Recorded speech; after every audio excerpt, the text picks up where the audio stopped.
All right, let's now just cross over for a live update. The Principal Secretary in the Transport docket is currently giving a press briefing with the latest updates with regard to the Fly SAX light aircraft that crashed in the Aberdares. Let's just cross over there live and listen in. And, to my right, once more, is the DG for Kenya Civil Aviation Authority, Kibe, Mr. Kibe. And next to him, I'm accompanied again by Nicholas Bondo, the Director of Air Transport. And our usual colleague, who is, I think, also your colleague. He's a journalist like you are. We have a very brief statement to make. This is a press statement on missing flight 5Y CAC, made today, 7 June 2008. Ladies and gentlemen, a mountain rescue team from the Kenya Wildlife Service has reached the wreckage of the aircraft.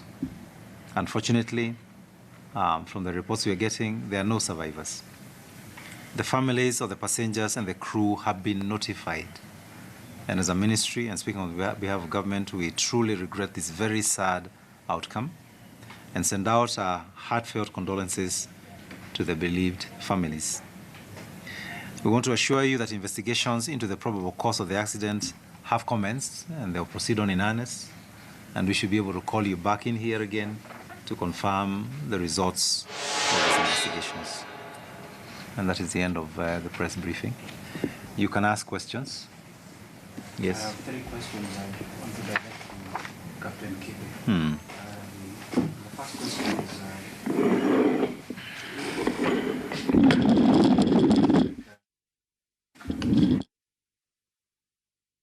quite a number of accidents. Why do you think that is the case? The second question is, what are some of the challenges, especially when flying these light aircrafts, in terms of its stability, the visibility in bad weather? And my final question is just a clarification. The flight was headed to JKIA or the Wilson Airport? Yes. Thank you. The aircraft was headed to JKIA. Initially, it was going to Wilson Airport.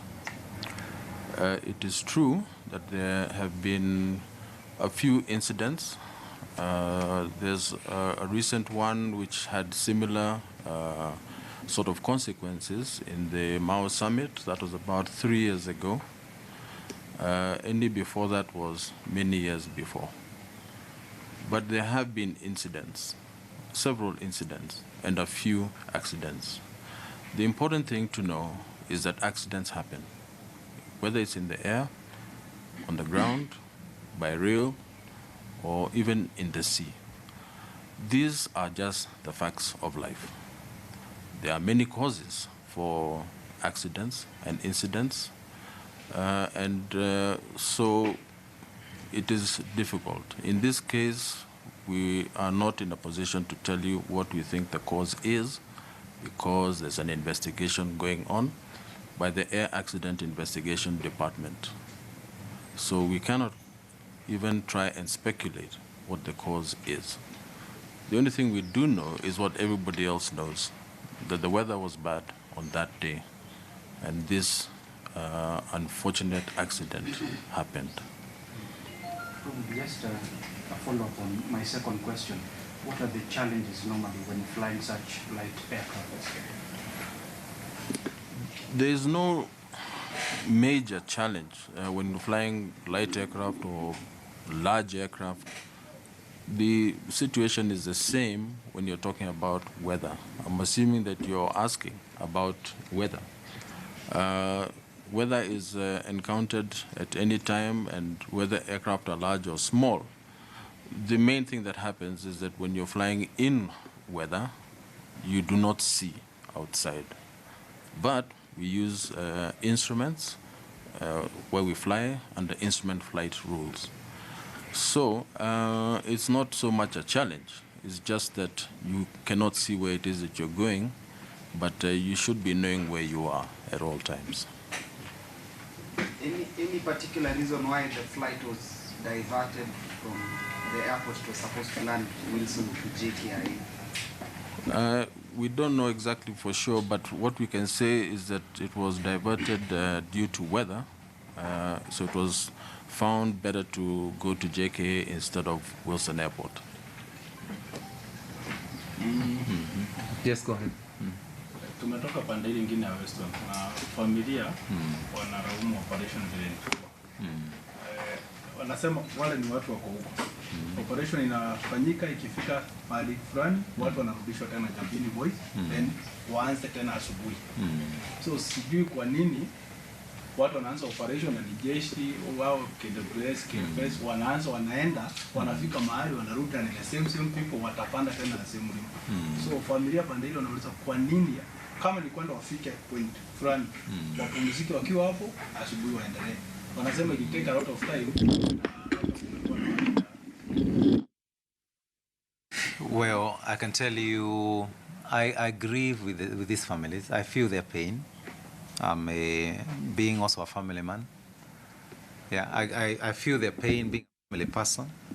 And very much a Kenyan, like the souls that we've lost. And so I can understand their patience, I can understand their pain. What I may want to explain is that when you have rescue operations like this, they tend to happen very much like in a construction site, through work gangs. You can have a shift running in the morning, a shift running in the afternoon, a shift running in the evening, depending on the difficulty of this sort of terrain. So there may be a situation whereby people observing will see officers returning without recognizing that they're actually being replaced. I did declare this morning, and I think I mentioned it last night in our press briefing, that rescue operations like these ones happen 24 hours, and that the only time we would slow down operations is when we are doing AR rescue operations, because they are, these ones are determined by visibility. But I can assure you that the people we've been having on the ground were deployed 24 hours. And we may not get into a lot of details about the weather or not, but this is the principle. That one, if you're going to be effective doing rescue operations in difficult terrain, we cannot deploy you for 24 hours as a person, all right? But as the group, on shifts, they should be active 24 hours. The other aspect about an operation like this is that AR surveillance and ground movements do work in complementation.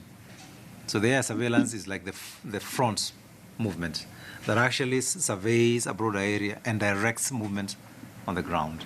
And until you've been able to target very clearly, like we were able to do this morning through helicopter surveillance, we were able to identify specifically where the aircraft was. And you can see very rapidly the ground, I don't want to call them ground troops, but the ground rescue teams within a very short time were actually able to do, so what I may call literally an impossible feat.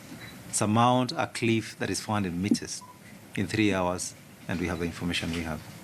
So as Kenyans, even as we grieve, we also need to appreciate the efforts of the rescue team that have gone on tirelessly for the last 3 days. Yes. Any other? Yes. You said the team has reached the wreckage. Yeah, and in such circumstances, normally maybe the plane burns. So how do you describe, shall we need a DNF to identify the bodies, or how do you describe? These are the areas we're encouraging ourselves not to speculate in. Yeah. A rescue for airplanes is a very technical thing. As you understand, flying by plane is what you call a safety exercise, because your security up there is predicated on safety. That is why licensing of pilots, licensing of planes is a very serious thing. And this is the same reason why when we have accidents like this ones, they're not investigated by just anybody. Yeah, we have a special department in this ministry, in this State Department, called Air Accident Investigation Department, that is headed by Captain Lunani, who is a pilot by his own right and a qualified investigator. They will carry out all these forensic investigations. And after the investigations, then we can reflect on the causes of these accidents. But remember, investigations are also for the purposes of improving our operations, both in rescue and in providing safety. that we can improve the security and lives of our citizens. Any other questions? Yes.